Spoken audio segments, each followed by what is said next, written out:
Hi guys, welcome back to another one of my videos. So today this is going to be a request that I'm going to go ahead and fulfill. I'm going to teach you guys how to make a roti Guyanese style. This is also called oil roti or paratha roti. It's very simple. The ingredients we're going to use today is flour. I have 4 cups of flour here, and then I have an extra cup of flour for dusting. I'm going to use oil and butter. If you guys are wondering what this is a brown paper. We typically use this in Guyana, and I'll show you what for.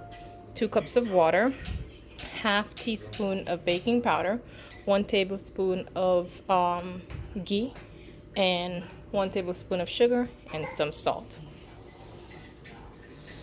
Okay guys, so I'm gonna go ahead and add my 4 cups of flour into my bowl. To that I'm gonna add the tablespoon of ghee or shortening, vegetable shortening, whichever one you have, 1 teaspoon of baking powder, a teaspoon of sugar, and just a tiny pinch of salt. Now you guys can eliminate the sugar if you want to. You can keep it in, add more. It depends if you want it sweet. I typically don't, but I just like to put the sugar to balance out the flavor. So I'm going to mix this in. And then once that is all mixed in, I'm going to add my water. Now add your water very slowly. That way you come up with a good consistency, because you don't want it too hard, you don't want it too soft. So I'm going to keep adding my water. Alright, so I've added 1 cup of water so far guys, and you're going to continue to mix. This is a very sticky job, so do take your time. And just get a feel of it and see how, you like it. You don't want it to be too hard or too stiff. You want it nice and smooth. As you can see, I haven't added no oil or anything like that into it as yet, so I'll just add a little bit more water.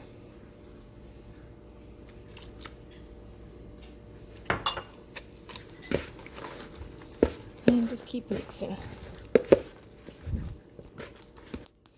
So this is the consistency you're looking for guys. It has a nice little bounce back like to it. Again, you don't want it too dry, and then you don't want it too soft. You just want it whereas everything is removed from the edges of the bowl, all parts of the flour and so forth. Now you have that, so let's go into the next step. Alright guys, so now I'm gonna go ahead and with the extra flour that we kept over, this is basically, I'm gonna flour your clean surface. This is my countertop guys. I like rolling it out on this because it's smooth, it's easy. Clean it first, wipe, disinfect, do everything that you have to do. Now in here it's 4 cups of flour, so for 4 cups of flour guys, I'm gonna get 8 rotis out of this. So the next step, what you need to do is basically just grab your flour and then just roll just a ball. Alright, so I'm going to do that until I get 8. And the easy way to get a good measurement guys, I pick the flour up like this, I squeeze like that, and then I just roll. And I think that's like the perfect ball and the same size in my mind. So I'm going to keep rolling these out until I get 8. Alright guys, as you can see now, so now I have 8 dough balls. So I'm gonna go ahead and take 1 dough ball. Now let me say this, the request that I have for this roti, suppose you don't have a rolling pin, they say, how are you gonna go ahead and roll it out? Suppose you don't have a towel. I'm gonna show you guys exactly how you can. Now here I have a trusty bottle of wine, very clean. I went ahead and cleaned it up, but if you don't have a towel guys, let me show you. This is going to, not a towel, sorry, rolling pin. This is gonna work. So you just basically get your dough and you roll it out. Now you do have to flour your surface. If you have a rolling pin guys, go right ahead.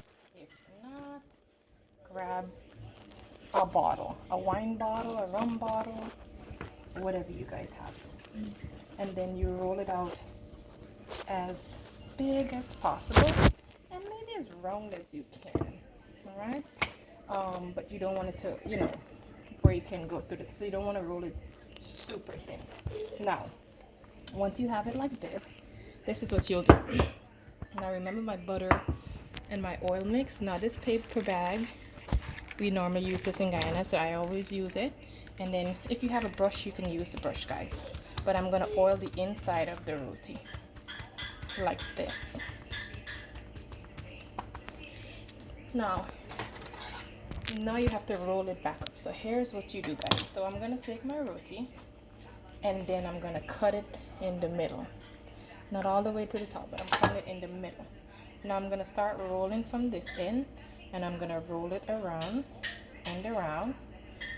What I'm doing is trying to form a little cone. Once you roll it like this, guys, you basically are gonna take it and you fold it over. And this is basically just to lock in the oil. So I'm gonna repeat with the rest, guys, and I will come back to the next step. Rolling. Alright guys, so I'm gonna show you guys one more time how to roll it out. Again, you just roll it out, you dab it with your butter, dabbering on the roti, dab, cut it in the middle, then you start from the end, just go around. All I wanna roll it with my roti in. You go all the way around. When you come to that end, you fold the middle up, fold it, and then you basically just tuck it.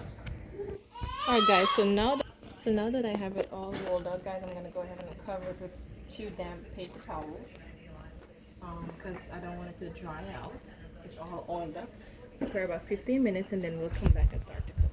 Rolling. Alright guys, so 15 minutes has lapsed, so I'm gonna go ahead and start to roll out my roti. So basically I'm gonna just take it, dust it with some flour. Again, now that it's so oily, you guys gotta keep dusting the surface along with your rolling pin. Since I'm showing you guys how you can get perfect roti with just a wine bottle, dust your wine bottle also. So I'm gonna roll it, and basically what I'm doing is making sure the oil, gets into all the crevices, gets into the entire roti. Alright guys, so if you don't have a towel, you can use a pan, you can use a frying pan, you can use whatever you have. I have a towel, but I just want to show you guys that it is possible to make it with any type of pan. So I place it on the pan, and what I'm basically doing is oiling the surface. I'm using the paper bag, guys, because the paper bag absorbs the oil really, really good. So you oil the surface, and then what you're gonna do is basically flip it to the other side, and then very quickly you oil it back up. Alright guys, so basically you just keep flipping it. Now you wait till you get the brown crust. If you guys don't like the little brown crust, then you take it off when you think it's done. I like the brown crust, a little burnt, I like it sometimes, so I just keep flipping. Just flip, flip, flip. And then immediately from the time you take this off, guys, you have to clap it. I know you can use a mug, or I don't know what you guys call it in America, but we call it a mug. You know, the thing that you put Kool-Aid and soda juice. Yeah, you can use one of that, or you can clap it with your hands. So I'm gonna flip it once more, and then I'll take it off. Alright guys, if you don't want to clap it because it's gonna be too hot and you don't have a mug, you can put it in a bowl and then just shake it really quickly. Cover the bowl, as you guys can see, I didn't shake. And that's about it. And then once you finish shaking it, guys, this is what you have: a nice loose roti, aka bust up shut in Trinidad. So let's do another one, guys. Alright guys, so I'm gonna show you another one. I'm gonna oil it, then I'll flip it, oil the other side. And again, this does not take long to cook at all, guys. So like literally like 3 minutes, a minute and a half on each side, and then you take it off. So I'm gonna go ahead, flip this one again, take it off, and then I'll show you guys the final product. Alright guys, and this is the final product, and of course we have to serve it with some chicken curry that I made. So again, you guys don't have to have a towel or a rolling pin or anything like that to create this dish. Thank you so much for watching. Hit the subscribe button and then comment and let me know what else you guys want to see from Guyana. Thank you again, and enjoy.